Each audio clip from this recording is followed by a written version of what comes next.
নমস্কার বন্ধুগণ, কেমন আছো সবাই? আজকে সকাল আমাদের একটু বেশি সকাল সকাল শুরু হয়েছে, কারণ আজ আমরা যাচ্ছি দক্ষিণেশ্বর মায়ের কাছে পুজো দিতে। সকাল সকাল ঘর থেকে বেরোয়, আর আজকের ওয়েদার প্রচণ্ড প্রচণ্ড ঠান্ডা। তাই সকাল শুরু করি এক কাপ গরম গরম চায়ের সাথে। গরম গরম চা খেয়ে তারপরে আমরা টোটো ধরে নিই। আর আজকের ওয়েদার নো ডাউট ভাই কাঁপিয়ে দিচ্ছে পুরো। যাই হোক, ওখান থেকে আমরা ব্যারাকপুর স্টেশন যে ট্রেন ধরি, ট্রেন থেকে নেমে সোজা দমদম মেট্রো, ওখানে 45 মিনিট দাঁড়িয়ে থাকার পর ফাইনালি আমাদের মেট্রো আসে। আর ওখান থেকে মেট্রো ধরে আমরা রওনা হয়ে যাই দক্ষিণেশ্বর মেট্রো স্টেশনের উদ্দেশ্যে।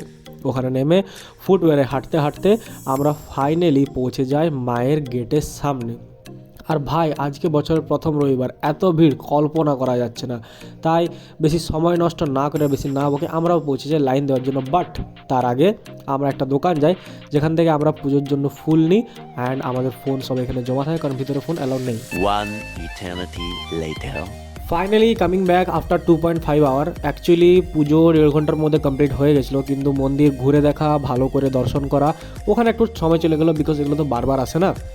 অ্যান্ড তারপর আমরা ওখানে পাশে একটু দোকানগুলো যাই, জানি কিছু কিনবো না, কিন্তু দেখতে কি যায় আসছে।